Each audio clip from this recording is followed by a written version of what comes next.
যে নামাজ কেউ যদি নিয়মিত পড়ে আল্লাহ সুবহানাহু ওয়া তাআলা তাকে প্রতিদিন হজ এবং উমরার সওয়াব দান করবেন এবং জান্নাতে তার জন্য বিশাল অট্টালিকা আল্লাহ তাআলা তৈরি করে দিবেন। তাছাড়া ওই ব্যক্তির আমল নামার গুনাহ যদি সমুদ্রে ফেনা তুললেও হয় তবু আল্লাহ তাআলা মাফ করে দিবেন। এবং এই নামাজ আদায়কারীর শরীরের চামড়া জাহান্নামের আগুন স্পর্শ করবে না এবং তার সারা দিনের যত প্রয়োজন আছে সকল প্রয়োজন আল্লাহ তাআলা মিটিয়ে দিবেন। এমনকি মানুষের শরীরে যে প্রত্যেকটা জোড়া আছে প্রত্যেকটা জোড়ার সদকা সে এই নামাজের মাধ্যমে আদায় করে নিতে পারে। প্রিয় দর্শক, আসুন আমরা হাদিস থেকে জেনে নেই এই নামাজ সম্পর্কে। হযরত আনাস ইবনে মালিক রাদিয়াল্লাহু আনহু বর্ণনা করেছেন, রাসূল করিম সাল্লাল্লাহু আলাইহি ওয়াসাল্লাম বলেছেন, মান সাল্লাল ফাজরি ফি জামাআতিন, যে ব্যক্তি ফজরের সালাত জামাতের সাথে আদায় করে, সুম্মা ক্বাদা ইয়াযকুরুল্লাহ হাত্তা তাতলুআ আশ-শামস, যতক্ষণ সূর্য না ওঠে সূর্য ওঠার আগ পর্যন্ত সে বসে বসে আল্লাহ তাআলার জিকিরে লিপ্ত থাকে। ফজরের নামাজ জামাতের সাথে পড়ে নামাজের পরে সে যথাস্থানে বসে থাকে এবং আল্লাহ তাআলার জিকির করে।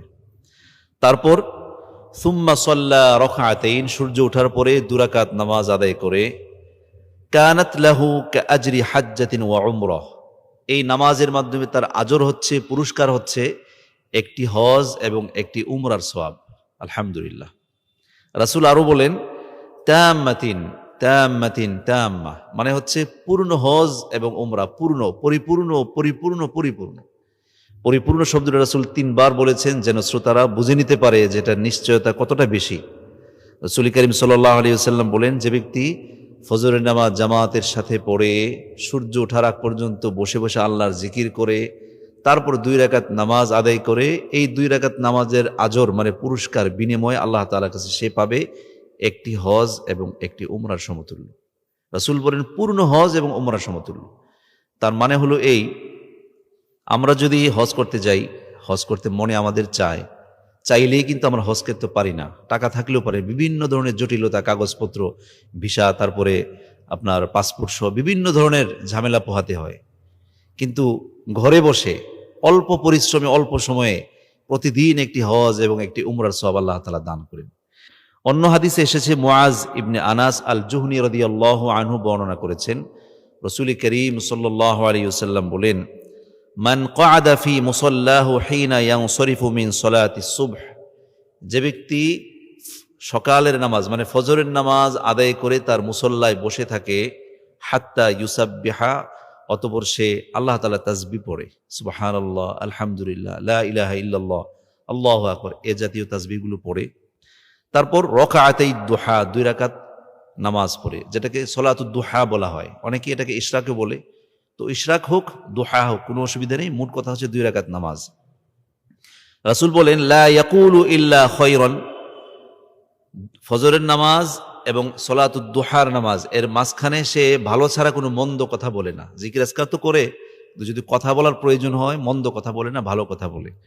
নবীজি বলেন, গুফিরা লাহু খাতায়াহু ওয়া ইন কানাত আকসারু মিন জাবাদিল বাহর, রাওয়াহু আবু দাউদ। ওই ব্যক্তির আমল নামার গুনাহ যদি সমুদ্রের ফেনা পরিমাণও হয় তবু আল্লাহ তাআলা তাকে ক্ষমা করে দেন।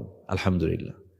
অন্য হাদিসে এসেছে, হাসান ইবনে আলী রাদিয়াল্লাহু আনহু বলেন, রাসূল করিম সাল্লাল্লাহু আলাইহি ওয়াসাল্লাম বলেছেন, মান সাল্লাল গাদাতি, যে ব্যক্তি ফজরের নামাজ আদায় করে, সুম্মা যাকারাল্লাহ আযজা ওয়া জাল, অতঃপর সে আল্লাহ তাআলা জিকির করে, হাত্তা তাতলুআ আশ-শামস, যতক্ষণ সূর্য না ওঠে, সূর্য ওঠার আগ পর্যন্ত, সূর্য উদয়ের আগ পর্যন্ত আল্লাহর জিকিরে লিপ্ত থাকে।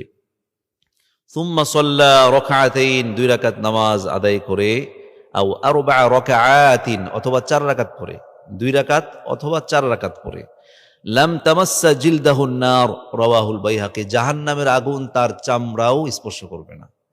তাহলে জাহান্নাম থেকে বাঁচার জন্য, আল্লাহ তাআলা সান্নিধ্য লাভের জন্য এই 2 রাকাত নামাজটা কতটা সহায়ক একজন মুমিন বান্দার জন্য, আমল করতে উৎসাহী এরকম ব্যক্তির জন্য খুবই প্রয়োজন।